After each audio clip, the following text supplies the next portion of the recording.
नाजरीन, हज़रत अमीर माविया रज़ी अल्लाह ताला अन्हु की वफ़ात के बाद 20 हिजरी में यजीद तख्त नशी हुआ। खलीफा बनते ही इसने मुल्क के अतराफ व जवानिब में तमाम गवर्नर को हुक्म जारी किया कि वो इसके हक में लोगों से बैत लें। लोग जान के खतरे से फौरन बैत पर आमादा हो गए। मदीने के गवर्नर वलीद बिन अकबर को जब यह हुक्मनामा मौसूल हुआ तो उसने तमाम मदीने वालों से यजीद के हक में बैत की और हज़रत इमाम हुसैन अलैहिस्सलाम को भी पैगाम भिजवाकर इस मकसद के लिए दारुल इमारात में तलब किया और यजीद का पैगाम पढ़ा, जिसमें ये अल्फाज थे कि ए वलीद, हुसैन से बैत लेना निहायत ज़रूरी है। अगर वो बैत पर रजामंद हो जाएं तो मनसब जलीला पर फाइज किए जाएंगे। बसूरत दीगर इनका सर काट कर मेरे पास भेज दो। हज़रत इमाम आली मकाम ने जब वो हुक्मनामा सुना तो आग बगोला हो गए और गवर्नर मदीना से फरमाने लगे कि ए वलीद, ये जानते हुए कि यजीद फासिक व फाजिर है, शराबी, जानी और कुत्तों का खिलाड़ी है, तू इब्ने फातिमा से ये मुतालबा कर रहा है कि वो मलून यजीद के हाथ में हाथ दे। क्या तू ये चाहता है कि नखले इस्लामी, जिसको मोहम्मद सल्लल्लाहु अलैहि वसल्लम ने लगाया हो और जिसकी आबियारी सहाबा कराम ने रगों का खून देकर की थी, क्या हुसैन इब्ने अली इसे जड़ से उखाड़ कर फेंक दे? क्या तू ये चाहता है कि हुसैन एक फासिक व फाजिर शख्स के सामने झुककर कसरे इस्लामी को मसमार कर दे? ए वलीद, ये नामुमकिन है, बल्कि महाल ही नहीं कि अली का बेटा, मोहम्मद सल्लल्लाहु अलैहि वसल्लम का नवासा, फातिमा का जिगर पारा इस्लाम की खातिर जान तो दे सकता है, लेकिन यजीद के हाथ में हाथ हरगिज नहीं दे सकता। ये कहा और यजीद के दरबार से उठकर बाहर निकलने लगे तो मरवान नाहजार ने वलीद को इशारा किया कि हुसैन को उस वक्त तक ना जाने दिया जाए जब तक बैत न कर ले। लेकिन वलीद नेक फितरत इंसान था, इसने कोई मज़ाहमत ना की। दूसरे दिन वलीद ने फिर हजरत इमाम अलैहिस्सलाम को संदेशा भेजा। आप तशरीफ ले आए। वलीद ने दस्ते बस्ता होकर अपनी मजबूरी का इजहार किया और कहा कि हजूर, आप जानते हैं कि मैं बहरहाल मदीने का गवर्नर हूँ। खलीफा वक्त के हुक्मनामे को अमली जामा पहनाना मेरा फर्ज है, वो मिसाल हद से हो या मुनाफिकत से। आपसे मेरी आजिज़ाना इल्तमास है कि आप अगर बैत करना नहीं चाहते तो रात के अंधेरे में किसी और जगह तशरीफ ले जाएं, ताकि मैं यजीद को ये कह सकूं कि हुसैन चूंकि मेरे इलाके से हिजरत कर चुके हैं, इसलिए इनसे बैत लेना मेरे दायरे इख्तियार से बाहर है। ए नवासे रसूल, मैं ये नहीं चाहता कि मेरे हाथ से अहले बैत रिसालत की तौहीन हो और रोज़े क़यामत नबी करीम सल्लल्लाहु अलैहि वसल्लम को मुंह दिखाने के काबिल ना रहूं। हज़रत इमाम आली मकाम ने एक लम्हा तवक्कुफ फरमाया और वलीद के मशवरे से इत्तफाक करते हुए फरमाया, ए वलीद, अगरचे मदीना रसूल को छोड़ना, जहां मेरे ननाए पाक और वालदा माजदा का हज़रत फातिमा रज़ी अल्लाह ताला अन्हु का रोज़ा है, मेरे लिए आसान नहीं, ताहम दीन हक्का की हिफाजत के लिए कुर्बानी भी देने को तैयार हूँ। ए वलीद, तू मुतमईन रह, कल का सूरज हुसैन को मदीने से बाहर तलू होगा। ये फरमाकर आप वहां से रुखसत हुए, सीधे घर तशरीफ लाए। तमाम घर वालों को जमा किए। चचाजाद भाई मुस्लिम बिन अकील, कासिम, अली अकबर और दूसरे तमाम औज़ा अकरबा को बुलाकर आपने फरमाया कि हालात इस कदर मखदूश हो चुके हैं कि हमें मदीना छोड़ना पड़ेगा। मेरे ख्याल में बेहतरी इसी में है कि हम यहाँ से हिजरत कर जाएं और मक्का मुकरमा चले जाएं। वो बैतुल हराम है। खुदाए पाक ने फरमाया है कि जो वहाँ दाखिल होगा उसे अमन नसीब होगा, इसलिए मुनासिब यही है कि सुबह का सूरज मदीने से बाहर ही तलू हो। तमाम अहबाब ने आपके हुक्म पर सर तस्लीम खम करते हुए अर्ज की कि जैसा आप बेहतर समझें। आपने हुक्म दिया कि रुखसत सफ़र बांध लो, इमानतें लौटा दो, कर्ज अदा कर दो, जिसे मिलना है मिल लो, मुमकिन है फिर यहाँ आना नसीब ना हो। अहले बैत की हिजरत की खबर आनन फानन मदीने में फैल गई। मदीने में सन्नाटा छा गया, गली कूचे वीरान नजर आने लगे। हर तरफ एक हू का आलम था। हर शख्स के चेहरे पर यज़मुर्दगी छा गई। दौरो दुरीवार आहजारी करने लगे, क्योंकि रसूलुल्लाह सल्लल्लाहु अलैहि वसल्लम के रोजे का मजावर दरबार, मुस्तफ़ा का झाड़ू कश, नाना की कब्र का मुहाफिज आज रोजे से जुदा हो रहा था। कौन आंख थी जो अश्क बार न थी? कौन सा दिल था जो निगार ना था, और कौन सा कलेजा था जो मुंह को ना आता था। मदीने के तमाम छोटे बड़े अहले बैत को आखिरी सलाम देने के लिए अर्ज की। कोई आपको जाने से रोकता, कोई साथ जाने पर मसर होता, कोई जान इसारी का यकीन दिलाता। अलगर्ज इसी आलम में दिन गुजरा और नागन रात आई। चारों तरफ घोर अंधेरे छाए हुए, जमीन के साथ साथ आकाश भी दुश्मन नजर आ रहा। कोई दम साजो गम गुसार नहीं, किसी से फसाना दिल कहें। कौन है जो सीने से लगाए, लोग आराम की नींद सो रहे हैं, लेकिन दुख दर्द का मारा हुसैन सारी रात कुदरत की सितमकारी का निजारा करने लगा। मदीना रुखसत से पहले आपने हजरत मोहम्मद सल्लल्लाहु अलैहि वसल्लम के रोज़े मुबारक पर हाजिरी दी। फिर अपनी माँ और भाई हजरत इमाम हसन रजी अल्लाह ताला अन्हो की कब्र पर हाजिरी दी, और अपनी बीमार बेटी सुगरा फातिमा को नानी अम्मा उम्मुल मोमिनीन हजरत उम्मे सलमा रजी अल्लाह ताला अन्हा को सपुर्द किया। 60 हिजरी शेबान मुअज्जम की 4 तारीख थी कि नवासा मुस्तफ़ा आज़म मक्का हुआ। तमाम आलम सो रहा था, लेकिन आयत ततहीर के वारिस जाग रहे थे। सवारियां दरवाजे पर थीं। सहरी का जांगज़ा वक्त था कि जिगरे गोशे रसूल फरजंदे बतूल अपने मुख्तसिर से काफले के हमरा मदीने से निकल पड़ा। जूं जूं मदीना मुनव्वरा दूर होता जा रहा था, आप पीछे मुड़ मुड़कर गुंबदे खजरा का दीदार किए जा रहे थे। आंखें खून के आंसू रो रही थी, मगर अल्लाह ताला पर कामिल यकीन रखने वाला हिम्मत बांधे चला जा रहा था। वो प्रेम नगर का बासी रास्ते की चट्टानों से टकराता हुआ, सफर के मसाइब से दो चार होता हुआ, मंजिल की तलाश में बराबर चलता जा रहा। बिलाखिर 350 मील का सफर तय करके वो अकलीम सब्र रजा का शहनशाह मक्का मुअज़्ज़मा पहुंच गया।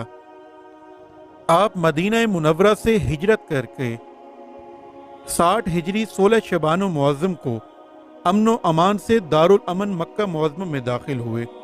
सहाबा कराम रिज़वानुल्लाह ताला अलैहिम अजमईन ने आपका शायान शान इस्तकबाल किया और आपको हर किस्म के ताउन की यकीन दहानी कराई। आप शेब अबी तालिब में क़याम गुज़ीर हुए। वहाँ लोग जोक दर जोक आपसे मुलाकात के लिए आते रहे।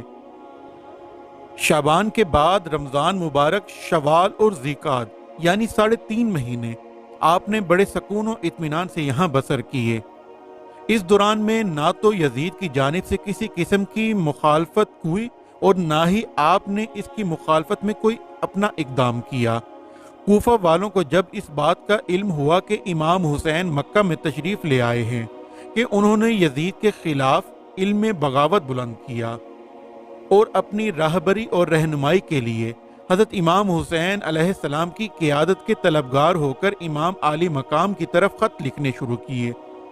बाइख्तलाफ राय रिवायात अहले कूफा के अरसाल करदा खतूत की तादाद 150 से लेकर 300 तक पहुँचती है, और ये खतूत कूफा के मामूली आदमियों की तरफ से लिखे हुए न थे, बल्कि कुछ जिम्मेदार लोगों की तरफ से लिखे गए थे।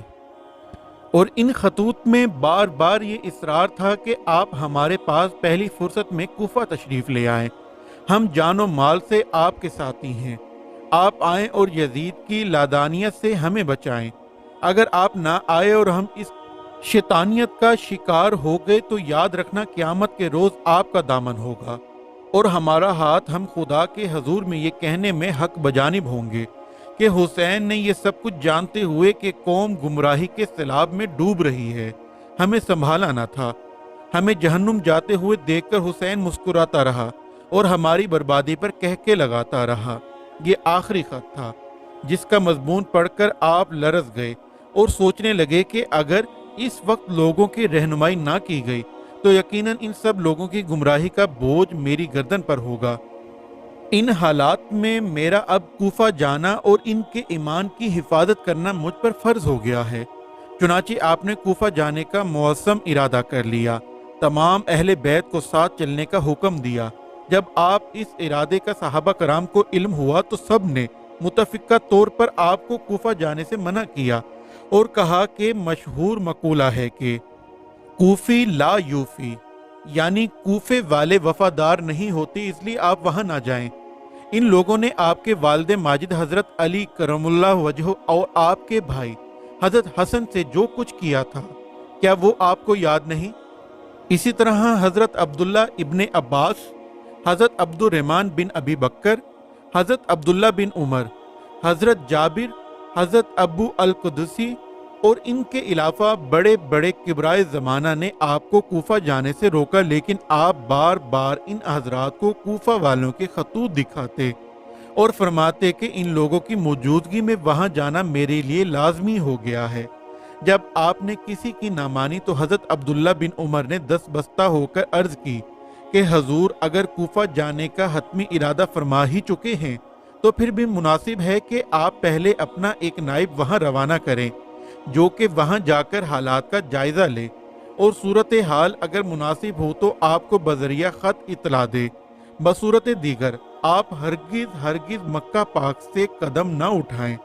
आपने हजरत अब्दुल्ला बिन उमर की तजवीज़ से इत्तफाक किया और इस अजीम काम के लिए अपने चचेरे भाई मुस्लिम बिन अकील को मुंतखब किया और उन्हें कूफा पहुंचने और वहां का जायजा लेकर तफसीली हालात लिख भेजने का भी हुक्म दिया। आपने अमायदीन कूफा के नाम एक खत यहाँ अल्फाज बदस्त हजरत इमाम मुस्लिम रवाना किया।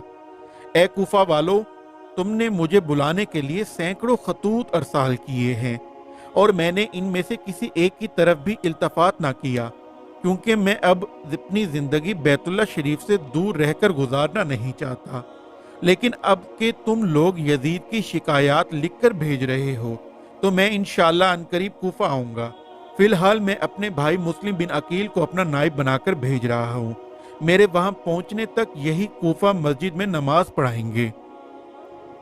जब हजरत मुस्लिम बिन अकील कूफा रवाना हो गए तो उनके साथ जो कुछ हुआ उसकी वीडियो मैं पहले बना चुका हूँ और उसका लिंक डिस्क्रिप्शन में भी दे दूंगा। हजरत इमाम हुसैन अलैहिस्सलाम अपने चचेरे भाई हजरत मुस्लिम बिन अकील रजी अल्लाह ताला अन्हु का खत पढ़कर अहले कूफा की वालेहाना अकीदत से मुतासिर होकर आज़िम कूफा हुए। इस दौरान में आपको इस बात का इल्म भी हो चुका था कि यजीद पलीद मक्का पाक में आपको शहीद करने की साजिश कर रहा है, तो ननाए पाक हजरत मोहम्मद सल्लल्लाहु अलैहि वसल्लम की वो हदीस याद आ गई कि हरमे पाक में एक दुम्बा ज़िबा होगा जिसके सबब खाना काबा की बेहुरमती होगी। मान आपके दिल में ये ख्याल पैदा हुआ कि कहीं ऐसा ना हो कि वो दुम्बा मैं ही बन जाऊं, इसलिए मेरा मक्का मुकरमा से निकल जाना ही मुनासिब है। चुनाचे आपने कूफा जाने का अज़म बिल जज़म कर लिया। ये जिलहज्जा की तीसरी तारीख थी और इसी तारीख को हजरत इमाम मुस्लिम जाम शहादत नोश फरमा चुके थे, मगर हजरत हुसैन अलैहिस्सलाम को इस अलमनाक वाक़े का कोई इल्म न था।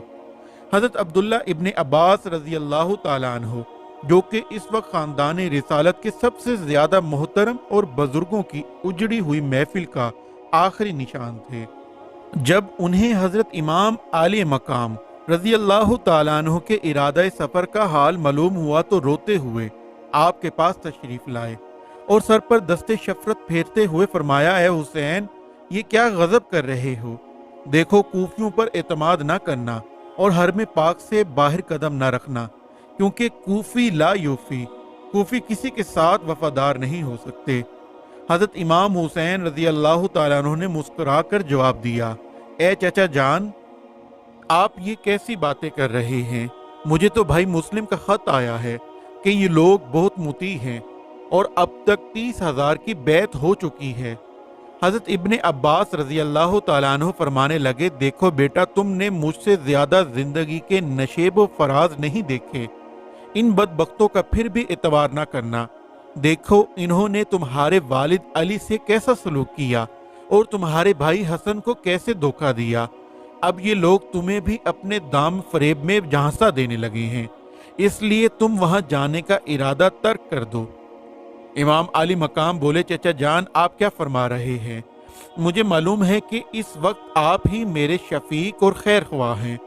आप खून के जोश से अज़राए शफकत मुझे समझा रहे हैं, लेकिन जरा सोचिए, अगर कूफियों की जानिब से किसी बदख्वाही या बदअहदी का अंदेशा होता तो मुस्लिम मुझे जरूर आगाह करते। वो माशाअल्लाह बाशऊर शख्स हैं। हजरत इब्ने अब्बास ने अपनी आंखों से आंसू पोंछते हुए कहा, मेरे भाई, अली की निशानी जिद ना करो। तुम कहते हो कि 30,000 से ज्यादा कूफी मेरे बैत कर चुके हैं, लेकिन मैं कहता हूं कि अगर ये 30,000 दोस्त होते तो अब तक यजीद के आमिल को कूफा से निकाल चुके होते। मुझे अंदेशा नहीं बल्कि यकीन है कि ये लोग जरूर तुमसे गद्दारी करेंगे। हजरत इमाम हुसैन अलैहिस्सलाम ने कहा, चचा जान, जहां तक हो सके इंसान को हुस्ने जन से काम लेना चाहिए। हजरत इब्ने अब्बास ने जवाब फरमाया कि बस भाई, रहने दो, अभी तुम बच्चे हो। हमने धूप में अपने बाल सफेद नहीं किए। मैं इन कूफियों की ताइनत को जानता हूँ। जो कुछ इन बख्तों के दिल में है वो मेरे नाखूनों पर कंधा है। हजरत इमाम हुसैन अलैहिस्सलाम ने पासे अदब से सर झुकाकर कहा, चचा जान, आपका हुक्म सर आंखों पर। हजरत इब्ने अब्बास ने अपनी आंसुओं से तर दाढ़ी पूंछते हुए फरमाया, ए हुसैन, मुझे मालूम है कि तुम मेरी बात को नहीं मानोगे, क्योंकि तुम बचपन ही से लाडले हो। तुम्हारी जिद तो रसूलुल्लाह सल्लल्लाहु अलैहि वसल्लम भी पूरी कर दिया करते थे, तो मैं बेचारा तुम्हारी जिद को ठुकराने वाला कौन हूँ। अच्छा, अल्लाह तुम्हारा निगहबान हो।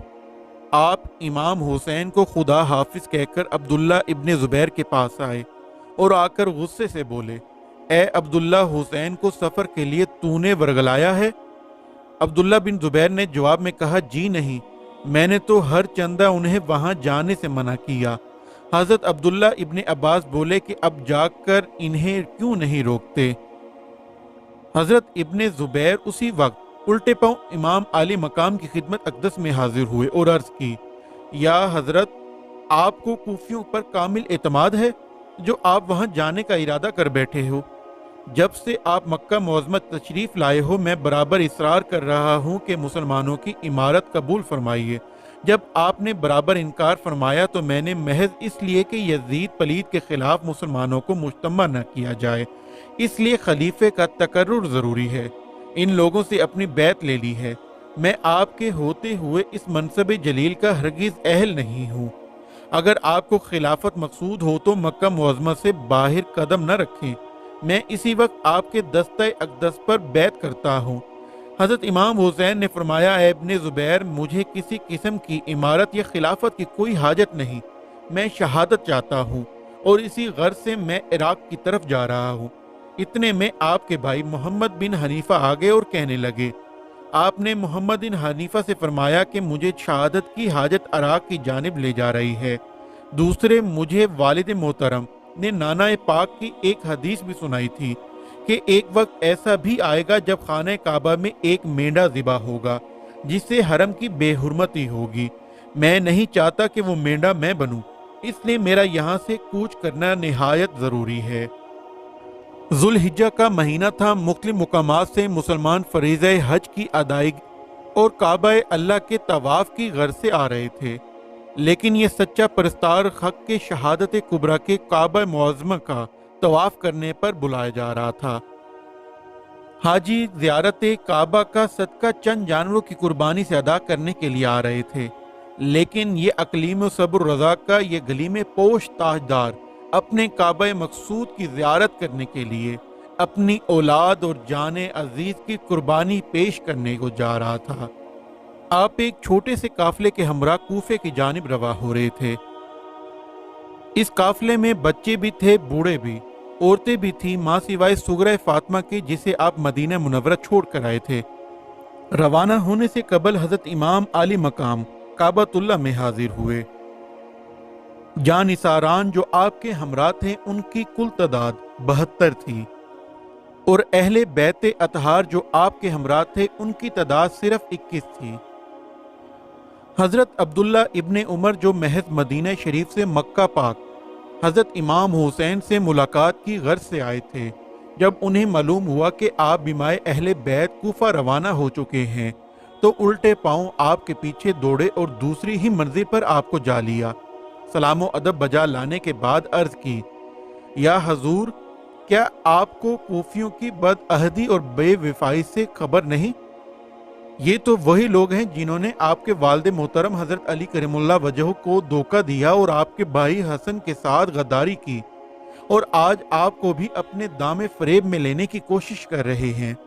अगर ये लोग अपने मकसद में कामयाब हो गए तो आपका भी वही हाल होगा जो आपके वालिद मोहतरम और बरादर का हुआ था।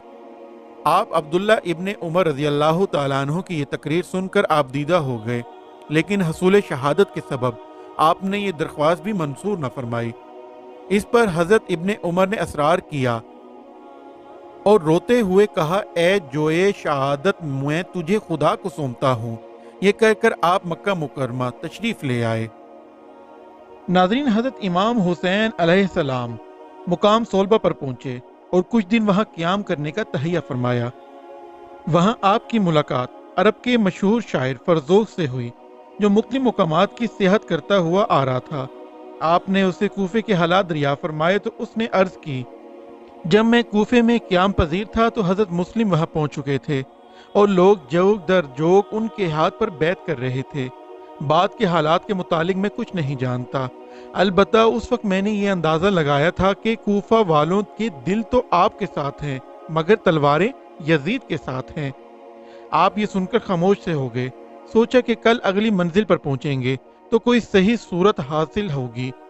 आपने उसी जगह क़याम फरमाया और रात को एक इंतहाई खौफनाक ख्वाब देखा कि एक खून का दरिया है जिसमें मुस्लिम और उसके दोनों बच्चे डूब रहे हैं।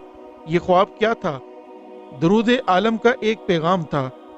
नींद से बेदार हुए सुबह की नमाज अदा फरमाई और वज़ाइफ मसनूना से भी अभी फारिग ना हुए पाए थे कि एक शख्स बकर असदी नामी, जो मुहब्बे अहले वतन था, कूफे से आया और इमाम हुसैन को एक अलग जगह ले गया। इसके चेहरे से हुज़्न मलाल टपक रहा था। वो बड़े ज़ब्त से काम लेकर कुछ कहना चाहता था, मगर कुछ कहने की ताकत न रखता था। जब अंदोह गम की इस तस्वीर को याराए सुखन न हो सका तो इमाम अलैहिस्सलाम ने खुद पूछा, ए बकर अज़दी, बता मेरे भाई मुस्लिम का क्या हाल है और उन्होंने क्या पैगाम भेजा है।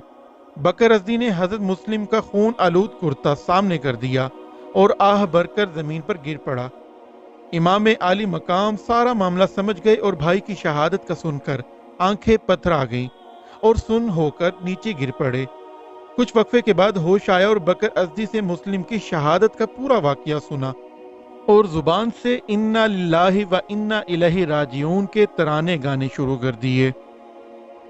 जुबान से आप और तो कुछ ना बोल सके, सिर्फ इतना कहा, ए बकर अज़दी, मेरे भाई की शहादत के बाद अगर तू उसके यतीम बच्चे मोहम्मद और इब्राहिम को साथ ले आता तो ये तुम्हारा मुझ पर एहसान अजीम होता। ना जाने वो बेचारे किस हाल में होंगे, कहाँ ठिकाना पाएंगे, कौन उन्हें खाना देगा, कौन पानी पिलाएगा, परदेश में वो बिन बाप के कैसे जीते होंगे। बकर अज़दी ये सुनकर फूट फूट कर रोने लगा और कहा कि हजूर किन यतीमों को लेकर आता, मैंने तो इन यतीमों के सर इब्ने ज़ियाद बिन निहाद के पास जूतों में पड़े हुए देखे हैं। हजरत इमाम आली मकाम ने जब कूफा वालों की बदअहदी और हजरत मुस्लिम और इनके यतीमों की शहादत का हाल सुना तो खैमे में दाखिल हुए। एक कोने में अलग जाकर बैठ गए और सोचने लगे। रंग आपका फक था, तबीयत बेकुल थी, हवास बागता हो चुके थे, करीब था कि आंसू के चश्मे फूट पड़ते, मगर सब्र रजा के पुतले हुसैन ने ज़ब्त से काम लिया। तमाम अहले बैत आपकी परेशानी को बड़ी शिद्दत से महसूस कर रहे थे, मगर पूछने की जुर्रत न करते थे। अचानक हजरत मुस्लिम की नन्ही मुन्नी यतीम बच्ची, जिसकी उम्र 7 बरस थी, आपके सामने आई। उसे देखकर आपका दिल बेसाख्ता भर आया। आपने बच्ची को अपनी गोद में बिठा लिया, सीने से लगाकर लब और रुखसार पर बोसा दिया, सर पर दस्ते शफकत फेरा और मासूम के चेहरे को हसरत भरी नजरों से बार बार देखने लगे। ज़हीन बच्ची फौरन समझ गई और घबरा कर पूछने लगी, प्यारे चचा जान, आज आप मुझे इस कदर प्यार क्यों कर रहे हैं और आपकी आंखों में आंसू क्यों आ रहे हैं? आप बार बार हसरत से मेरा मुंह किस लिए देखते हैं? खैर तो है, आज आप मेरे सर पर इस अंदाज से हाथ फेर रहे हैं जिस तरह यतीम बच्चों के सर पर फेरा जाता है। इमाम मजलूम की शहादत और गुलिस्तान रिसालत की नन्ही मुन्नी कलियों की बमाली का इल्म जब हम राहियों को हुआ तो उनमें गैज़ो गज़ब की आग भड़कने लगी और वो मुस्लिम बिन अकील मजलूम के खून का बदला लेने के लिए कमर बस्ता हो गए। ये सुनकर हजरत इमाम आली मकाम ने फरमाया कि मुस्लिम ने मेरे लिए अपनी जान कुर्बान की है, इसलिए मैं तुम्हारे यहाँ कूफा जरूर चलूंगा। ابن زیاد بد نہاد ناہنجار کو جب یہ اطلاع ملی کہ امام عالی مقام کو کوفے سے صرف 2 منزل پر ہی ہیں، تو اس حر بن رہائی کو 1000 سواروں کے ساتھ روانہ کیا اور کہا کہ حسین جہاں کہیں ملیں وہ انہیں گھیر کر کوفہ لے آئیں۔ امام عالی مقام قادسیہ میں رونق افروز تھے کہ حر اپنی فوج کے ہمراہ وہاں آ پہنچا۔ ایک روایت کے مطابق حر کی فوج پیاسی تھی۔ انہوں نے امام عالی مقام کی خدمت اقدس میں حاضر ہو کر پانی طلب کیا اور کہنے لگے، آپ ساقی کوثر کے فضل تھے اور علی المرتضیٰ کی گود کے پالے ہوئے تھے، جو 3 دن فاقے کے بھی ہوں اپنے آگے سے کھانا اٹھا کر سائل کو دے دیا کرتے تھے۔ اس سخی اعظم نے اسی وقت خدام بارگاہ کو حکم دیا کہ جس قدر بھی پانی موجود ہے لاؤ۔ امام عالی مقام نے خود مشکیزہ اپنی کمر مبارک پر رکھ کر ان پیاسوں کو پانی پلایا جو آپ کو گرفتار کرنے کی غرض سے آئے ہوئے تھے۔ جس ظالم فوج نے امام عالی مقام اور آپ کے معصوم بچوں کو ایک قطرہ آپ کے لیے ترسایا، اس کو ہی نہیں بلکہ اس کے جانوروں تک کو امام مظلوم نے پانی پلایا۔ جب پیاسوں کی پیاس بجھا چکے تو کھانے کے متعلق پوچھا اور فرمانے لگے، حر کے دل میں پہلے سے ہی اہل بیت کی محبت تھی اور کچھ امام پاک کا یہ حسن سلوک دیکھ کر وہ نہایت متاثر ہوا۔ شرما کر گردن جھکا لی، آنکھوں میں آنسو بھر آئے اور عرض کی، سرکار میں تو آپ کا دشمن ہوں، آپ میری پیاس بجھاتے ہیں اور مجھ سے کھانے کو پوچھتے ہیں، حالانکہ ابن زیاد نے مجھے حکم دیا ہے کہ آپ کو جہاں کہیں پاؤں کوفہ گھیر کر لے آؤں، وہاں آپ کے لیے اس ملعون نے فوجیں تیار رکھی ہیں۔ امام عالی مقام نے ان اللہ مع الصابرین پڑھا اور خاموش ہو گئے۔ اتنے میں نماز ظہر کا وقت ہو گیا۔ آپ نے حر سے فرمایا کہ تم اپنے لشکر کے ساتھ نماز پڑھ لو اور میں مجاہدین کے ساتھ نماز ادا کر لوں۔ اس پر حر نے عرض کی، حضور یہ کیسے ہو سکتا ہے کہ امام برحق کی موجودگی میں 2 جماعتیں ہوں؟ اس وقت آپ سے بڑھ کر زاہد و پرہیزگار کوئی دوسرا نظر نہیں آتا۔ حتیٰ کہ امام عالی مقام نے امامت فرمائی اور لشکر حر نے آپ کی امامت میں نماز ادا کی۔ نماز سے فارغ ہونے کے بعد امام عالی مقام نے لشکر حر سے خطاب کرتے ہوئے فرمایا، اے کوفیوں اور ابن زیاد کے لشکر والوں، کیا تم سب سینے پر ہاتھ رکھ کر یہ کہہ سکتے ہو کہ میں یہاں اپنی مرضی سے آیا ہوں؟ کیا تم نے مجھے سینکڑوں خطوط اور وفود بھیج کر نہ بلایا تھا؟ کیا تم نے خطوط میں یہ نہ لکھا تھا کہ اگر آپ نے اس وقت ہماری دستگیری نہ کی تو ہم بروز حشر خدا کے سامنے شکایت کریں گے؟ لیکن اب جب کہ میں آ گیا ہوں تو مجھے ستانے اور اذیت دینے پر تل گئے ہو۔ صاف صاف کہو اور اطمینان دلاؤ تو میں تمہارے ساتھ کوفہ چلوں، ورنہ مجھے واپس جانے دو۔ اس پر حر بن رہائی نے بصد ادب و احترام عرض کی، اے نواسہ مصطفیٰ، آپ کو پریشان ہونے کی ضرورت نہیں، آپ کوفے کی بجائے کسی اور مقام کی طرف تشریف لے جائیں۔ چنانچہ امام حسین علیہ السلام کربلا کی مخالف سمت روانہ ہو گئے۔ آپ نے کئی دن تک قطع راہ کی کوشش فرمائی، لیکن تقدیر کے ہاتھوں یہ مقدس قافلہ ہر بار راہ بھٹک کر میدان کربلا ہی پہنچ جایا کرتا تھا۔ امام حسین علیہ السلام نے حت الوسع کوشش فرمائی کہ میں کوفے سے دور نکل جاؤں تاکہ گلستان رسالت صلی اللہ علیہ وآلہ وسلم خزاں رزیدہ نہ ہو سکے۔ ہر بار قطع راہ کی کوشش ناکام ہوئی۔ آپ ہر بار ایک نہر کے کنارے پہنچتے۔ آپ نے دشت نینوا سے راہ بھٹکنے سے قدرت کے اس اشارے باطنی کو سمجھ لیا کہ یہی جگہ ہماری منزل مقصود ہوگی۔ آپ یہی سوچ رہے تھے کہ دور سے ایک شخص پر آپ کی نظر پڑی۔ آپ نے اسے اپنے پاس بلایا اور اس سے پوچھا، اوہ بابا، یہ کون سا مقام ہے؟ اس جگہ کا کیا نام ہے؟ وہ بولا، حضور مجھے اس کے متعلق کوئی زیادہ معلوم نہیں، بزرگوں سے اس قدر سن رکھا ہے کہ اس وسیع و عریض ریگستان کا نام کرب و بلا ہے۔ جب آپ کو معلوم ہوا کہ یہ میدان کربلا ہے تو فرمایا سچ ہے، اور پھر کسی گہری سوچ میں ڈوب گئے۔ ہوش آنے پر آپ نے اسی وقت ہمراہیہ پر خلوص سے ارشاد فرمایا، اتروں مسافروں کہ سفر ہو چکا تمام، کوچ اب نہ ہوگا حشر تلک سے یہی مقام، منزل یہی زمین ہے یہی مشہد امام، اونٹوں سے بار اتار کر برپا کرو قیام، بستر لگاؤ شوق سے اس ارض پاک پر، چھڑکا ہوا ہے آب بقایا کی خاک پر۔ ریت کے ناپید کنار سمندر اور نہر فرات کی مستانہ خرام لہروں پر نظر پڑی۔ تو ننائے پاک صلی اللہ علیہ وآلہ وسلم کی حدیث مبارک اور والد محترم علی المرتضیٰ کے ایک پرانے خواب کی یاد آپ کے دل میں تازہ ہو گئی۔ آپ سمجھ گئے کہ یہی وہ میدان ستم ہے جہاں اہل بیت کے معصوم بچے ماہی بے آب کی طرح پانی کے ایک ایک قطرے کو ترسیں گے۔ یہی خدائے بے نیاز کی وہ پرجلال قربان گاہ ہے جہاں امت عاصی کی بخشش کے لیے فرزند رسول کی قربانی طلب کی جائے گی۔ یہی دنیائے توحید کی وہ امتحان گاہ ہے جہاں حق و باطل کی آزمائش ہوگی۔ چنانچہ کربلا کے جھلستے ہوئے ریگستان میں اہل بیت کرام کے وہ خیمے نصب ہوئے جن کے شمسوں کو چوم کر خورشید نے ضیاباری حاصل کی، جن کے فرش کو عرش عظیم کا مایہ دبائے ہوئے تھا، جن شہزادوں کا جھولا بچپن میں جبرائیل جھلاتا تھا اور جنہیں چاند کھلونا بن کر کھلاتا تھا، وہ شہزادے ان خیموں میں پوشیدہ ہیں۔ امام عالی مقام کے قدوم کی برکت کی وجہ سے کربلا کی عزت کو چار چاند لگ گئے۔ ناظرین، جب ابن زیاد بدنہاد کو اس بات کا علم ہوا کہ حر نے ماں اپنے لشکر امام حسین کے پیچھے نماز ادا کی ہے تو وہ حر کی اس حرکت سے بدظن ہو گیا اور سوچنے لگا کہ امام عالی مقام کے مقابلے کے لیے کسی ایسے آدمی کو منتخب کرے جو طاقتور ہو۔ بڑی سوچ و بچار کے بعد اس نے تمام رؤسائے شہر کو ایک جگہ جمع کیا اور ان سے مشورہ کرنے لگا، کیوں اس کے اسے ڈر تھا کہ جس طرح حضرت حر نے امام عالی مقام اور اس کی فوج نے حسین کے پیچھے نماز پڑھ لی تھی، ایسا نہ ہو کہ سارا کوفہ باغی ہو کر امام حسین کی بیعت پر آمادہ ہو جائے۔ یہ سوچ کر اس نے شہر کے رؤسائے اور کوفہ کے عمائدین کو منتخب کر کے کہا، تم میں سے کون ہے جو حسین کے مقابلے کے لیے تیار ہو؟ اس صلے میں اس کو عراق کا وہ شہر اسی وقت بخش دیا جائے گا جو وہ خود پسند کرے گا۔ اگرچہ لوگ بہت ہی لالچی تھے لیکن پھر بھی سوچ میں پڑ گئے، کیونکہ حسین علیہ السلام کے مقابلے میں نکلنا کوئی معمولی بات نہ تھی۔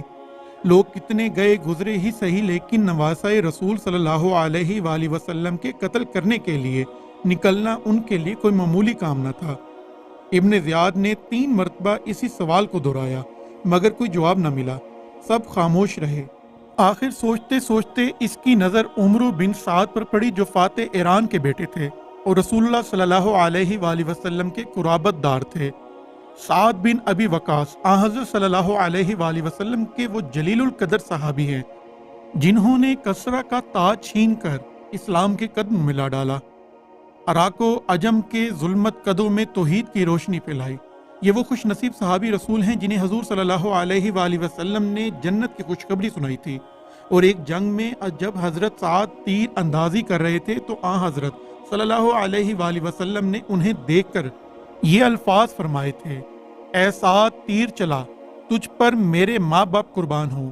لیکن قدرت کی ستم ظریفی ملاحظہ ہو کہ زبان پیغمبر صلی اللہ علیہ وآلہ وسلم سے جنت کی خوشخبری پانے والے خوش نصیب سعد کے گھر میں وہ بدنصیب بچہ پیدا ہوا جس کے ہاتھوں اہل بیت کا باغ ویران ہوا۔ ولی کے گھر شیطان جنا، جنتی آگوش میں جہنمی پلا، اور حضرت سعد کی مقدس آستین میں اہل بیت رسول صلی اللہ علیہ وآلہ وسلم کو ڈسنے والے سانپ نے پرورش پائی۔ ابن زیاد نے امام حسین کے مقابلے کے لیے اسی ملعون کا انتخاب کیا۔ عمرو بن سعد 6000 سپاہیوں پر مشتمل فوج لے کر کربلا پہنچ گیا اور اس نے دریائے فرات کے کنارے اپنے خیمے اس انداز سے نصب کیے کہ وہ امام عالی مقام اور نہر فرات کے درمیان حائل ہو گئے۔ ادھر کوفے میں ابن زیاد فوجیں جمع کر کے برابر ابن سعد کی طرف بھیجتا رہا۔ اس طرح یزیدی فوج کی مجموعی تعداد 2 لاکھ تک پہنچ گئی۔ یزیدیوں کی فوج کی تعداد میں مورخین کی رائے میں اختلاف ہے۔ عمرو بن سعد نے امام عالی مقام کو پیغام بھیجا کہ آپ یزید کی بیعت کر لیں، اور ابن زیاد بدنہاد کی تحریری حکم نامہ بھی قرہ بن سعد حطلزی کے ہاتھ میں بیعت یزید کی طلبگاری کے سلسلے میں روانہ کیا۔ امام عالی مقام نے جب وہ خط پڑھا تو قاصد کے سامنے اس کے پرزے اڑا دیے اور فرمایا، میں اس کا جواب دینا اپنی توہین سمجھتا ہوں۔ جب آپ کی اس جرات مندی کی اطلاع ابن زیاد تک پہنچی تو وہ آگ بگولا ہو گیا اور ابن سعد کے نام حکم جاری کیا کہ اہل بیت کے خیمے زبردستی نہر فرات سے اٹھا دیے جائیں، نہر ہماری ہے۔ حسین اور اس کے اہل بیت کو پانی پینے کا کوئی حق نہیں، اور ساتھ ہی یہ بھی لکھ بھیجا کہ کافر اگر پئیں تو منع نہ کیجیے۔ ایک فاطمہ کے لال کو پانی نہ دیجیے۔ محرم کی 30 تاریخ تھی کہ آپ کو خیمے اٹھانے کا حکم ملا۔ اس وقت امام عالی مقام نے مزاحمت کرنا مناسب نہ سمجھا، اس خیال سے کہ شاید کوئی مصالحت کی راہ نکل آئے۔ آپ کے پاس کچھ پانی بند مشکیزوں میں موجود تھا، 7ویں محرم تک وہ استعمال کرتے رہے، لیکن 7ویں کے بعد شام کو ایک قطرہ آپ کے پاس نہ بچا۔ آسمان آتش برسا رہا تھا، ریگزار کرب و بلا بھٹی کی مانند تپ رہا تھا۔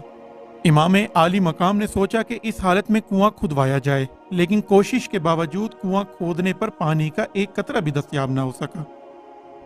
آپ نے رضائے الہی کے سامنے سر نیاز خم کر دیا اور صبر و رضا کا مجسمہ بن کر ذیان حال سے کہنے لگے، آزاد تھے کب قید غم عشق سے ہم سب کو، زنجیر کا شکوہ ہے نہ زندان کی شکایت۔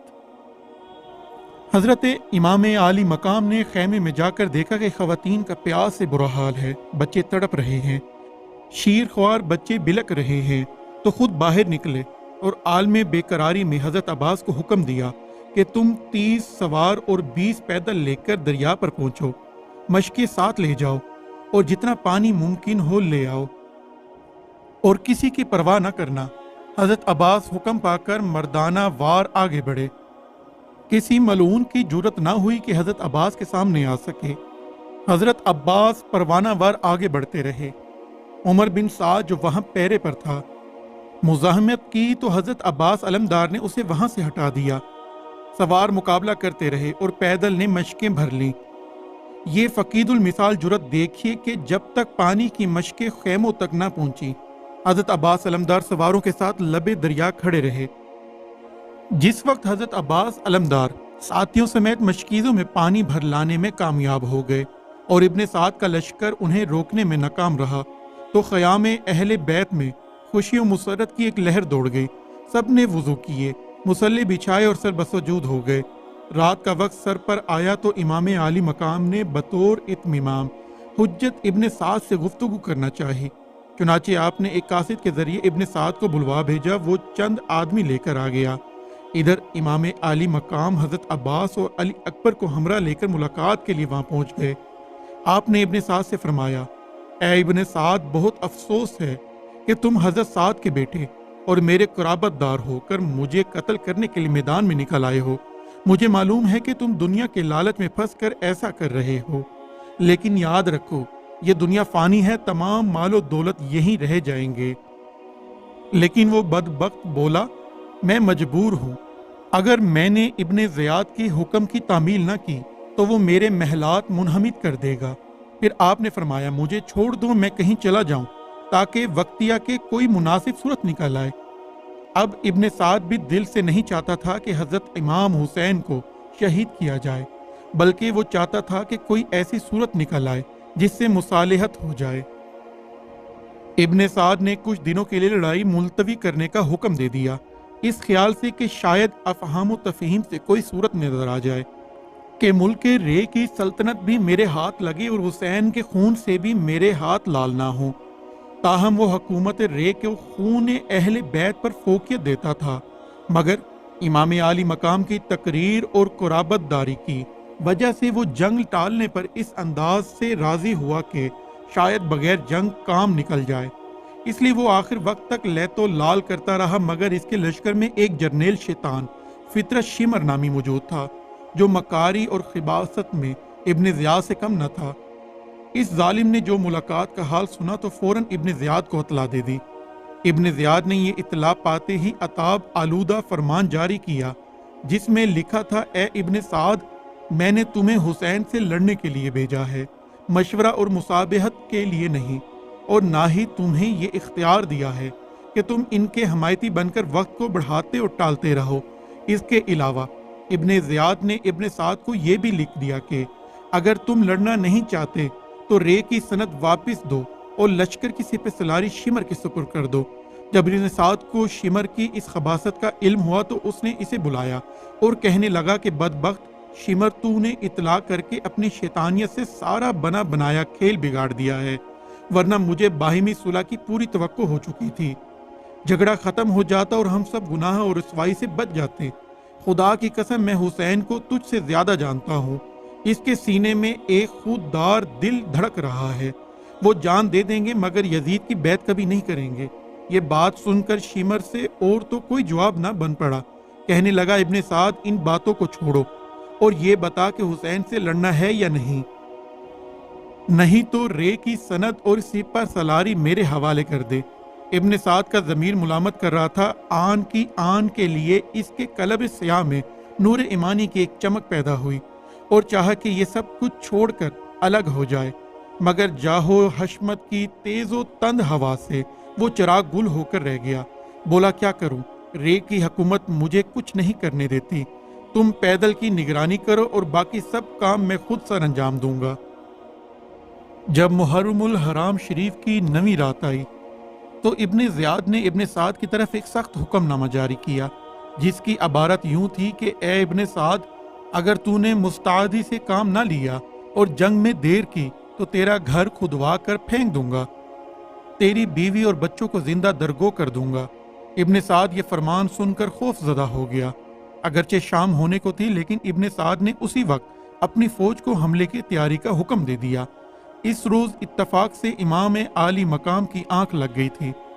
چند جانثاروں نے جب یزیدی فوج کو پیش قدمی کرتے ہوئے دیکھا تو امام عالی مقام کو بیدار کیا۔ امام عالی مقام نے فوج کی پیش قدمی کی وجہ دریافت کرنے کے لیے حضرت عباس علمدار کو 20 سواروں کی مائیت میں روانہ کیا۔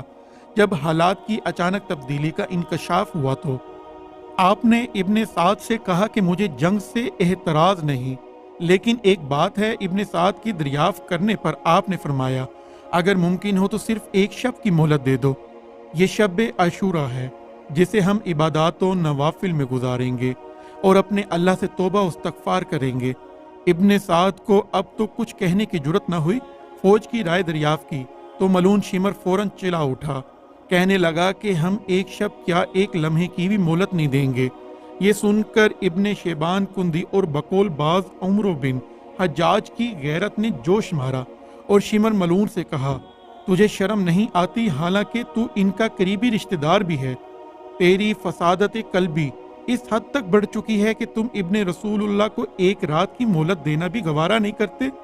مجھے یقین ہے اگر اس وقت مقابلے پر رومی و چینی بھی ہوتے تو تم یقیناً مہلت دیتے۔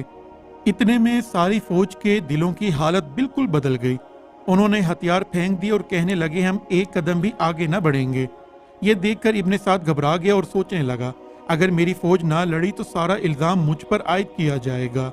اس نے اسی وقت ایک رات کی مہلت دے دی۔ یہ رات بہت سے فضائل و برکات کی حامل ہے۔ آپ نے اس رات کی تمنا صرف اور صرف اس لیے کی کہ اس میں ریاضت کا موقع مل جائے، ورنہ آپ کو اشقیاء سے ایک رات کی زندگی طلب کرنے کی کوئی ضرورت نہ تھی۔ شب عاشورہ اپنی تمام تر افسردگیوں، حسرت بیزیوں کے ساتھ روئے زمین پر سیاہ ماتمی چادر بچھاتی ہوئی آئی۔ ہم راہیان اہل بیت کے علاوہ چادر تطہیر کی مالک بیبیاں اور گلستان رسالت کی معصوم کلیاں اپنی جانوں کی قیمت لگا کر لبادہ شہادت اوڑھنے کے لیے تیار ہو گئے۔ حضرت امام عالی مقام نے ساری رات عبادت میں گزاری۔ جب آسمان پر سپیدہ نمودار ہوا تو آپ نے فرزندان سیدنا علی اکبر کی جانب دیکھا اور فرمایا سحر قتل کی ظاہر ہوئی بیٹا، لو اٹھو اذان دو کہ شب آخر ہوئی بیٹا۔ سیدنا علی اکبر شبیہ مصطفیٰ صلی اللہ علیہ وآلہ وسلم نے اذان دی۔ علی اکبر کی پرسوز اور دل پذیر آواز سن کر آواز مصطفیٰ یاد آ گئی۔ مجاہدین نے جب شہزادہ علی اکبر کی آواز کو سنا تو نماز کی ادائیگی کے لیے حسب دستور پانی کی ضرورت محسوس ہوئی۔ تشنگی بجھانے کے لیے تو ایک قطرہ آب نہ ملا تو وضو کرنے کے لیے پانی کہاں تھا؟ اب ایک طرف کے مسلمان ابھی نماز فجر سے فارغ ہوئے تھے کہ دوسرے مسلمانوں نے اپنی فوجیں میدان جنگ میں جمع کرنی شروع کر دیں۔ دشمنان اہل بیت کے غرور و نخوت کا جب امام عالی مقام نے ملاحظہ فرمایا تو اتمام حجت کے لیے سیدان کارزار میں اپنے ہمراہیوں کے ساتھ تشریف لے گئے۔ آپ ایک اونٹنی پر سوار تھے، سر اقدس پر ننائے پاک کا امامہ تھا، حضرت جعفر تیار کا ترکش شانے سے لٹکایا ہوا تھا۔ और जुल्फिकार हैदरी कमर से बांधी हुई थी। मैदान कारदार में आकर आपने आदाए दीन को मुखातिब किया और एक खुतबा पढ़ा। ए बदतरीन कौम, तूने दुनिया में अफजल रसूल सल्लल्लाहु अलैहि वसल्लम की इस वसीयत से इनहराफ किया जो हमारे मुतालिक थी। तुम इस जुर्म में बगावत में अजाब अजीम में मुब्तला हुए। क्या हमारे ननाए पाक बरगजीदा पैगंबर नहीं? क्या सैयदा फातिमा ज़हरा हमारी वालदा माजिदा नहीं? और क्या महबूब खुदा के भाई हजरत अली हमारे वालिद मुतहरम नहीं? उस वक्त से डरो जब बरोज़े क़यामत मेरी माँ फातिमा ज़हरा, बाप अली उल मुर्तज़ा और नाना मोहम्मद रसूलुल्लाह सल्लल्लाहु अलैहि वसल्लम तुम्हारा दामन पकड़ेंगे। उस वक्त तुम क्या जवाब दोगे? उसके बाद आपने फरमाया कि ए लश्कर अशकिया, मुझे मालूम है कि तुम हिर्से दुनिया में गिरफ्तार होकर एहकाम खुदाबंदी से इनहराफ कर रहे हो। मैं तुम्हें फिर मुतनब्बा करता हूँ कि अब भी अपनी गलत कारियों से बाज आ जाओ, गुनाहों से तौबा कर लो, वरना खुदाए कहारो जब्बार नाराज हो जाएगा और तुम पर अजाब मुसल्लत करेगा। मैं फिर तुम्हें कहता हूँ कि मेरे खूने नाहक से हाथ रंग कर खुदाए कहार की अब्दी लानत मोल ना लो और कौम जालमीन के लानती जुमरे में शामिल ना हो। मुझे खिलाफत व इमारत का बिल्कुल शौक नहीं। मैं अब भी तुम्हारे सामने दो सूरतें रखता हूँ। अव्वल ये कि मुझे हजाज वापस जाने दो, और दोइम ये कि अगर मेरे वहाँ जाने में तुम्हें कुछ एतराज़ हो तो मुझे किसी दूसरे मुल्क में चले जाने दो। मैंने ये तमाम बातें तुम्हारे सामने बतौर इत्मीनान हुज्जत पेश कर दी हैं ताकि बरोज़े क़यामत खुदा के सामने सुरखरू हो सकूं।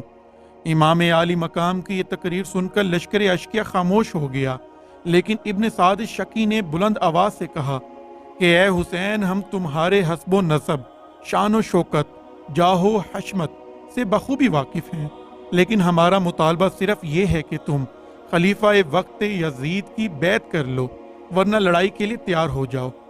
आपने ये जवाब सुनकर आसमान की जानिब आंख उठाई और कहा, यारे इलाह, तू जानता है कि मैंने इन अशकिया को समझाने में कोई कसर नहीं छोड़ी। अब इनका मामला मैं तेरे सुपुर्द करता हूँ। हजरत इमाम आली मकाम की इस तकरीर दिल पजीर से सिपाही शाम बहुत मुतासिर हुई और आंखों से आंसू जारी हो गए। इब्न साद फौज की कैफियत देखकर बहुत परेशान हुआ और अपनी फौज की जानी मुखातिब होकर कहने लगा, ऐ लोगों, इमाम हुसैन की कोई बात ना सुनो। इनकी जुबान में जादू है, फसाहत व बलागत इनके घर की लौंडी है। हुर बिन यजीद रियाही इस मौके पर बेखुद हो गया और इब्न साद से कहने लगा कि जब इमाम हुसैन ने हमारे सामने दो सूरतें रखी हैं तो फिर इनके खून नाहक से हाथ रंगने की किस कदर जरूरत है। बेहतर है कि इन्हें किसी दूसरे मकाम पर जाने की इजाजत दी जाए। हजरत हुर की गुफ्तगू सुनकर शकी इब्न साद गरज कर कहने लगा, ए हुर, तुम्हें रियासत व मुलाजमत की जरूरत क्या है? शमाए रिसालत का परवाना जोश में आ गया और कहने लगा, मैं नवासे रसूल फजंदे बतूल पर ऐसी लाखों रियासतें और मुलाजमतें कुर्बान कर सकता हूँ। इसके बाद हजरत हुर ने एक नारा तकबीर बुलंद किया और दौड़कर इमाम आली मकाम के कदमों पर गिर पड़े। हजरत हुर की ये जानिसारी देखकर इनके भाई, बेटे, भांजे और दीगर अहबाब, जिनकी तादाद कमो बेश 30 या 40 बयान की जाती है, सब के सब इमाम पाक के कदमों में गिरे। नाजरीन, हजरत इमाम हुसैन ने अपने हमराहियों से बतौर इत्माम हुज्जत ये फरमाया कि ऐ मेरे साथियों, तुमने जान लिया है कि जंग नागुज़ीर हो चुकी है और चिरागे मुस्तफ़ी को गुल करने के लिए लश्कर तैयार खड़े हैं। मैं तुम सबको इजाज़त देता हूँ, जो मेरे साथ एलाए कलमतुल हक के लिए जानिस्पारी पर आमादा हुआ है वो रहे, और जिसको वापस जाना है वो चाह सकता है। सब ने बैक जुबान अर्ज की, ए इब्ने रसूल सल्लल्लाहु अलैहि वसल्लम, क्या आपने हमें हजरत मूसा की कौम समझा है जो कहती है कि तू अपने रब को साथ ले जा, हम यहाँ से नहीं हिलेंगे? ये हरगिज नहीं हो सकता। अगर जिएंगे तो हक के लिए और अगर मरेंगे तो हक की अजमत के लिए। हमारे सर कट सकते हैं मगर दामने मुस्तफ़ा सल्लल्लाहु अलैहि वसल्लम कभी न छूटने पाएगा। रुफ़का कराम का ये वलवला अंगेज जवाब सुनकर इमाम आली मकाम वजद में आ गए और रुफका की जानिस्पारी पर सजदा रेज होकर ज़ाते अहदियत पे शुक्र बजा लाए। हज़रत इमाम हुसैन अलैहिस्सलाम के सामने 22,000 का लश्कर जर्रार पर जमाए खड़ा था, लेकिन इधर फ़कत 72 जानिसार थे और कोई होता तो इस बेपनाह फौज से मुकाबला करने का तसव्वुर भी ना करता। मगर आपको फतह व शिकस्त और मौत व हयात की परवाह ही कब थी? आपको तो सिर्फ अपने सब्र व सबात और हक के परस्ती का इम्तिहान देना था।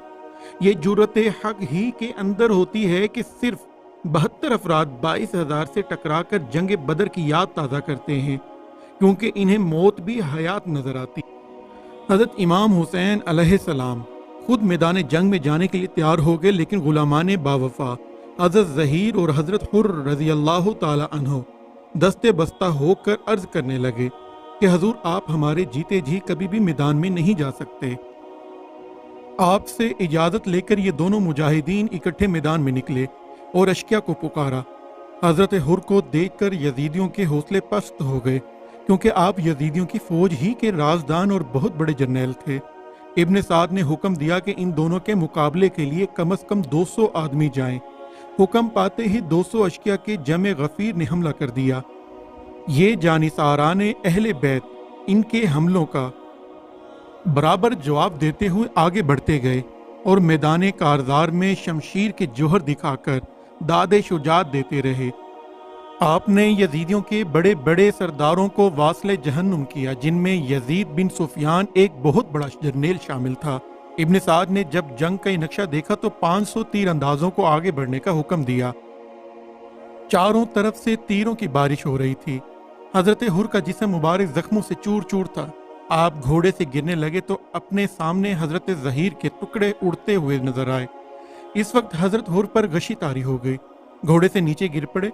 एदाए दीन सर मुबारक काटने की फिक्र में थे कि इमाम आली मकाम दौड़ते हुए शहादत गाह में पहुंच जाते हैं और हजरत हुर को उठाकर खैमे में ले आते हैं।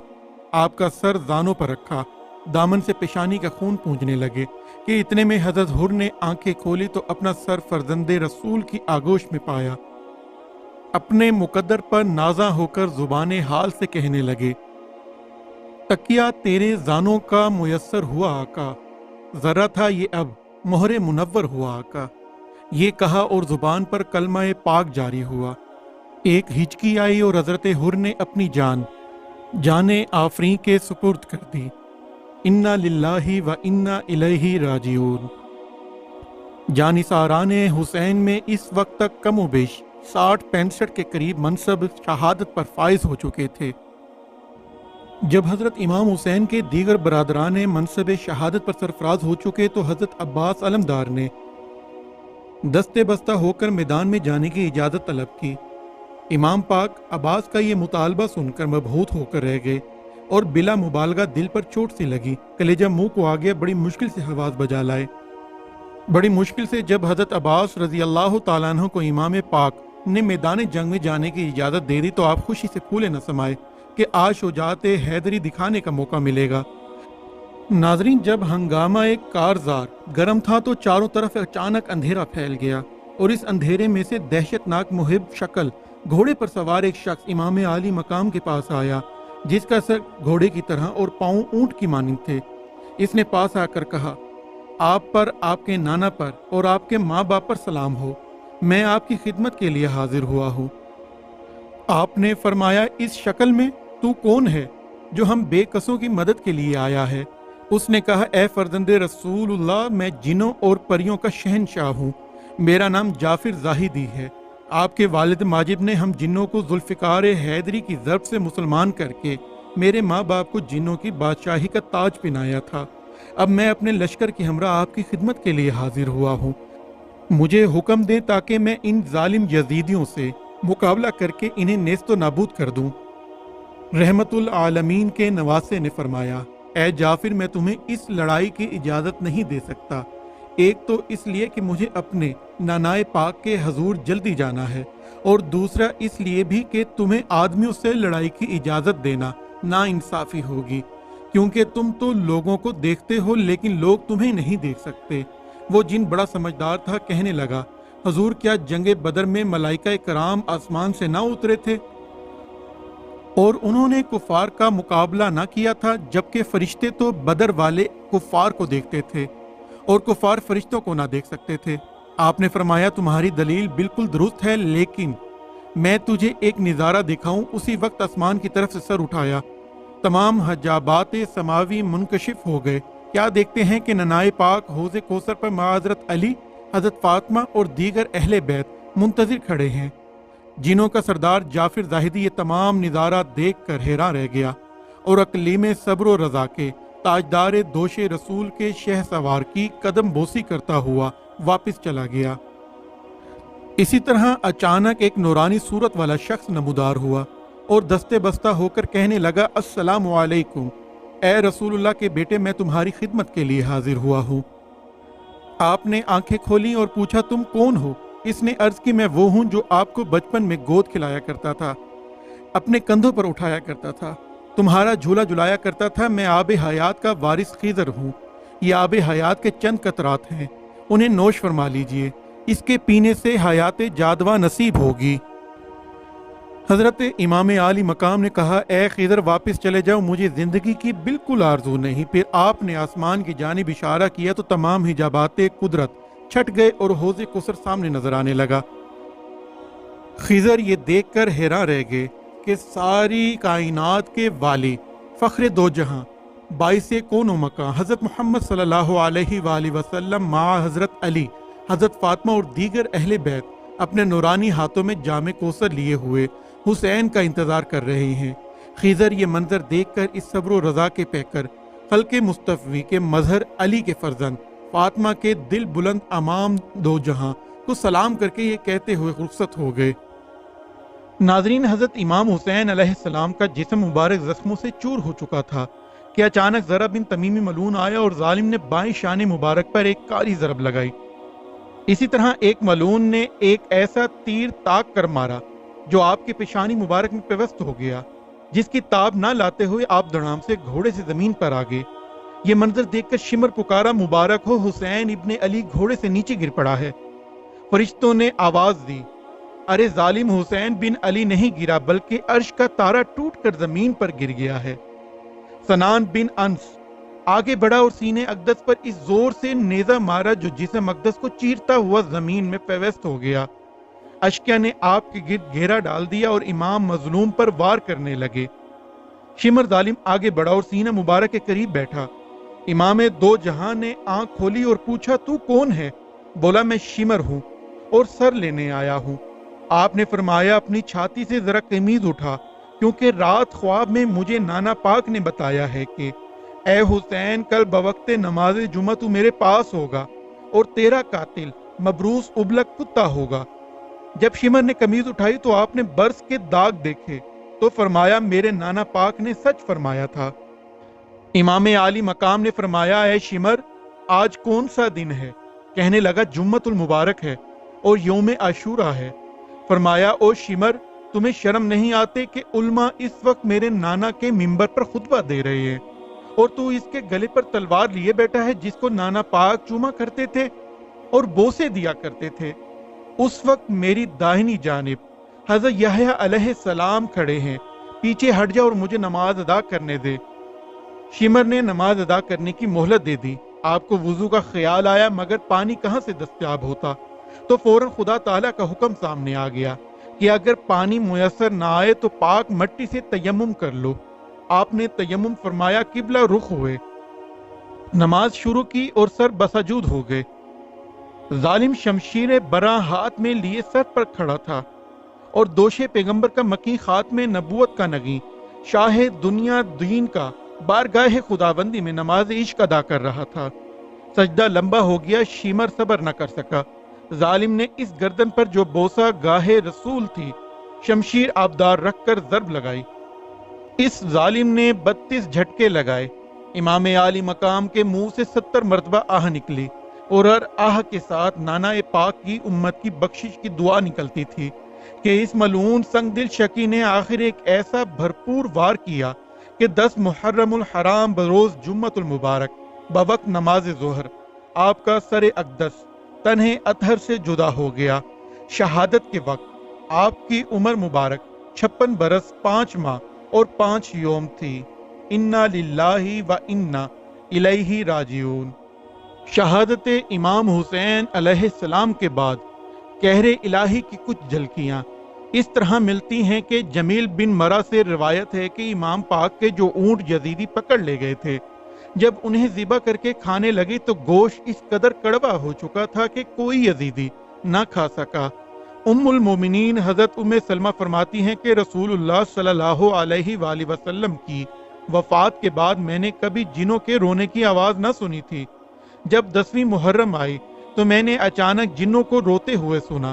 میں نے لونڈی سے کہا نہ جانے کیا وجہ ہے کہ آج میرے کانوں میں جنوں کی گریہ زاری مسموع ہو رہی ہے۔ لونڈی باہر گئی اور آ کر کہنے لگی کہ آج امام حسین علیہ السلام کی شہادت ہو گئی ہے۔ 12ویں محرم الحرام کو ابن سعد نے ایک عظیم جلوس نکالنے اور خوشیوں کے شادیانے بجانے کا حکم دیا۔ خاتونان حرم کو ننگے سر اور ننگے منہ اونٹوں پر سوار کیا گیا۔ سب سے آگے فوجی باجا بجاتے تھے۔ اس کے پیچھے ابن سعد اپنے خاص فوجی دستے کے ہمراہ تھا۔ اس کے پیچھے شہدائے کرام کے سر نیزوں پر تھے۔ اس کے پیچھے 2 دمان رسالت ننگے سر اونٹوں پر سوار تھیں اور اس کے پیچھے عام فوج تھی۔ اشکیا نے اونٹوں کی مہار بیمار عابد کے ہاتھ میں زبردستی دے دی اور گلے میں رسی اور لوہے کا توق ڈالنے کا علاوہ آپ کے پاؤں مبارک میں زنجیریں بھی ڈال دی۔ جب جلوس اس راستے سے گزرا جہاں شہداء کی لاشیں بے غور و کفن پڑی تھی تو انہیں دیکھ کر غم نصیب زینب کے ہاتھ سے عنان ضبط چھوٹ گئی اور بلند آواز سے فرمایا، اے ننائے پاک، کیا آپ کو خبر ہے کہ کاروان اہل بیت لٹ گیا ہے؟ اے ننائے پاک، وہ تمہارے محبوب حسین کی لاش بے غور و کفن پڑی ہے جس کے روئے انور پر آپ بوسہ دیا کرتے تھے اور جس سینے سے آپ اپنا نورانی سینہ لگایا کرتے تھے۔ آج تمہارا یہ جگر گوشہ بے غور و کفن اور سر بریدہ پڑا ہوا ہے، خدارا اس کی خبر لیجئے۔ پھوپھی زینب کی یہ دل دوز آواز سن کر اسیر کربلا زین العابدین کے دل پر ایک تیر سا لگا۔ آپ والد محترم کی لاش مبارک سے چمٹ گئے۔ جب مظلوم قافلہ شہر حرا میں پہنچا تو ایک یہودی بزرگ یحییٰ یہ المناک منظر دیکھ رہے تھے۔ جب حضرت امام حسین علیہ السلام کا سر مبارک قریب آیا تو یحییٰ نے امام پاک کے لبہائے مبارک کو لرزاں دیکھا۔ آپ لگ پگ کر قریب آ گئے تو سر اقدس سے آواز آ رہی تھی، ان قریب ظالموں کو ظلم کا بدلہ مل جائے گا۔ حیرت سے پوچھنے لگے یہ کس کا سر ہے؟ لوگوں نے بتایا کہ حسین کا سر ہے۔ فرمانے لگے اس کے والد کا کیا نام ہے؟ لوگوں نے کہا علی المرتضیٰ۔ پھر پوچھا ان کی والدہ کون تھی؟ جواب ملا فاطمہ بنت محمد صلی اللہ علیہ وآلہ وسلم۔ یہودی بزرگ حضرت یحییٰ نے فرمایا کہ جس کے سر سے یہ کرامت ظاہر ہو رہی ہے اس کے نانا کا مذہب یقیناً سچا ہے۔ اسی وقت کلمہ طیبہ پڑھ کر مسلمان ہو گئے۔ جب حضرت یحییٰ نے خاتون حرم کو ننگا سر دیکھا تو اپنا امامہ پھاڑ کر انہیں سر چھپانے کے لیے دینے لگے تو اشکیا نے منع کیا تو آپ کو تاب نہ رہی، آپ نے تلوار کو نیام سے باہر نکالا اور 5 یزیدیوں کو واصل جہنم کرنے کے بعد خود بھی منصب شہادت پر سرفراز ہو گئے۔ مظلوم قافلہ منازل سفر طے کرتا ہوا دمشق پہنچا۔ یزید دربار شاہی راستہ کر کے تخت زرنگار پر بیٹھا ہوا تھا۔ سب سے پہلے شمر اس کے پاس گیا اور سلام کرنے لگا۔ سلام کے بعد فاتحانہ انداز میں کہنے لگا، اے امیر المومنین، ہم نے اپنا فرض پورا کر دیا ہے۔ اہل بیت کا ایک ایک شہزادہ چن چن کر قتل کر دیا ہے اور میں آپ کے حکم کے مطابق خواتین اہل بیت کو گرفتار کر کے یہاں لے آیا ہوں۔ یزید پلید نے حکم دیا کہ خواتین حرم اور حسین کا سر میرے سامنے پیش کیا جائے۔ چنانچہ اسیران کربلا کا یہ ستم دیدہ قافلہ یزید کے دربار میں حاضر کیا گیا اور بشر بن مالک نے امام عالی مقام کا سر ایک تشت میں رکھ کر یزید پلید کی خدمت میں پیش کیا اور کہنے لگا، اے امیر المومنین، ہم نے ایسے جلیل القدر شخص کو قتل کیا ہے جس کا حسب و نسب تمام دنیا سے افضل ہے، اس لیے مجھے کثیر انعام دیا جائے۔ وہ سمجھتا تھا کہ سر امام پیش کرنے کے صلے میں مجھے انعام ملے گا، لیکن انتقام الہی کی پہلی چنگاری شعلہ بن کر یزید پلید کی زبان سے بھڑکی۔ وہ इमाम आली मुकाम की तारीफ सुनकर झल बुन गया और उसी वक्त हुक्म दिया कि बशीर बिन मालिक को कत्ल कर दिया जाए। चुनाचे हिर्सो आज का कैदी इनामो इकराम की तमन्ना दिल ही दिल में लिए जहन्नुम जा पहुंचा और यजीद गुस्से से लाल पीला होकर इसकी लाश पर खड़ा होकर कहने लगा, हुसैन को शरीफुल नसब और जलीलुल कदर कहने का यही अंजाम होता है। इसके बाद इस जालिम ने हुक्म दिया कि इन तमाम कैदियों को जेल खाने में बंद कर दिया जाए। चुनाचे इमाम ज़ैनुल आबदीन इफ़्फ़त मआब सैयदादियों के सुन्नत यूसुफी पर अमल पैरा होते हुए जेल खाने के दरो दीवार को चूमने लगे। अल्लाह रब्बुल इज़्ज़त मुंतकिम हकीकी है, वो जालिम को जुल्म का बदला जरूर देता है। जहां इसने करबला में शान बेनियाजी दिखाई, वहां जालिमों को शान कहारी भी दिखाई। तारीख शाहिद है कि जिन लोगों ने इमाम हुसैन अलैहिस्सलाम को किसी भी सूरत में अजियत पहुंचाई थी, वो जलीलो ख्वार हुए और आखिर अजाब की मौत मरे। नाजरीन, इसी दुआ के साथ अपनी वीडियो का इख्तिताम करते हैं कि अल्लाह हम सबको अपनी अमान में रखे, हम पर अपना रहम फरमाए और हमारे वालिदैन का साया हमेशा हम पर सलामत रखे। आमीन। अल्लाह हाफिज।